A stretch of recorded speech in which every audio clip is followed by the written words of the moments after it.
working to engage those employees to make sure that they can be engaged, making sure that they have the support that they need through every aspect of human resources, I think is extremely important.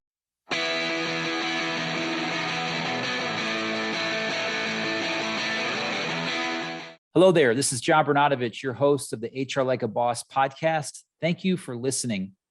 Please like, comment, subscribe, and share with a friend. I've embarked on a journey to get to know amazingly awesome HR and business professionals, and I'm trying to understand what it takes to do HR like a boss. On today's show, I cannot tell you how excited I am to have Jenn Forgac. I met Jenn at the NORC conference. Oh gosh, it's almost been probably 8+ years ago. And Jenn is an HR generalist at Willory as we continue our series of interviewing team members from Willory. So Jenn, welcome to the HR Like a Boss podcast. Thanks, John. Glad to be here.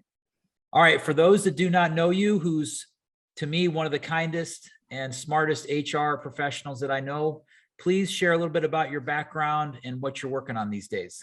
Sure. So I've been working in the human resources field for over 15 years, 10 of which has been in a leadership capacity, mostly at nonprofit organizations, but I've also worked at for-profit, small business, Fortune 500 organizations. I hold my PHR and SHRM-CP, and nowadays I'm working on the Willory people operations team and doing some consulting for some of our clients.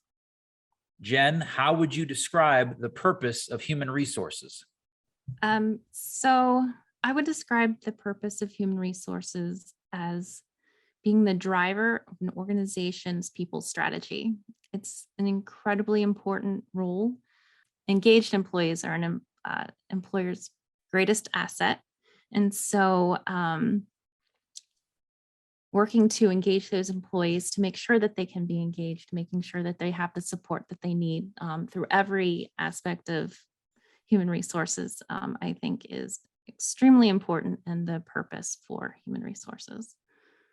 All right, Jenn, we talked about the importance of a people strategy and that focus, and no more has this been at front and center at a board level, C-suite level, is this talent shortage that's happening as a result of the Great Resignation. And I'm curious, as an HR generalist, what would you suggest to help someone that's all of a sudden responsible for this spotlighted attribute or thing you have to do within HR of attracting talent? What tips or suggestions would you give someone to focus their time and attention on? So as a generalist, you're kind of spread across the board as it is, but bringing talent in is incredibly important. So what you should realize is that when you are recruiting, you are the face of an organization.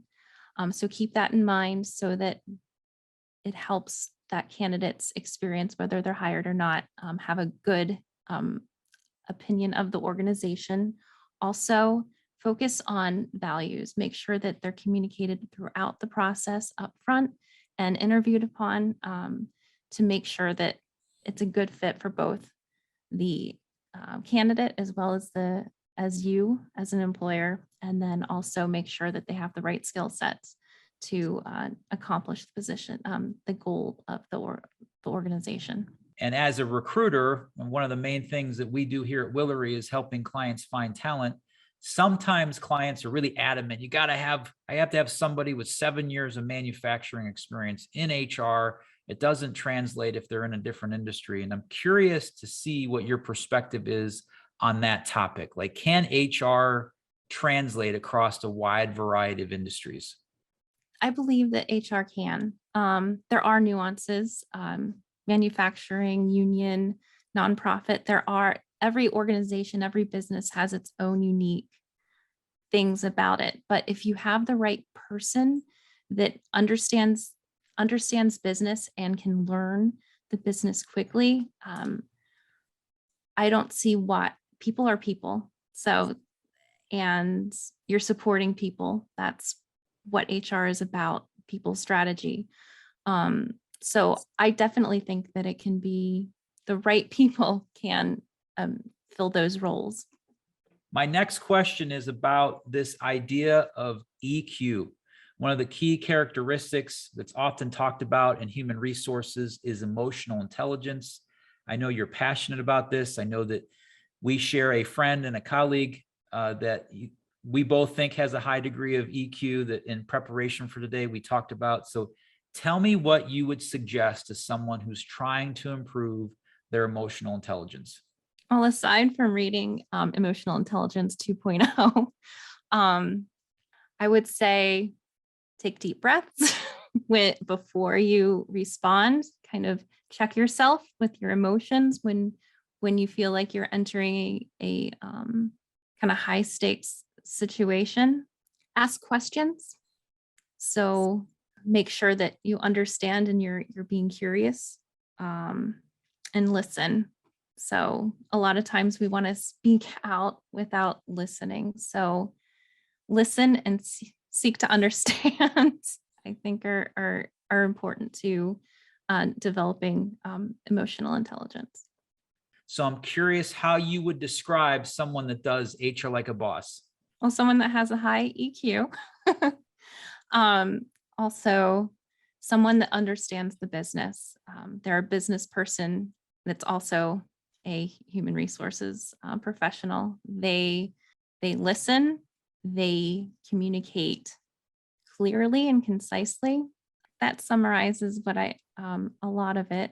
There are things I'm missing, but I think that hits the point of what HR like a boss is: understanding the business, understanding people, and bringing the two together.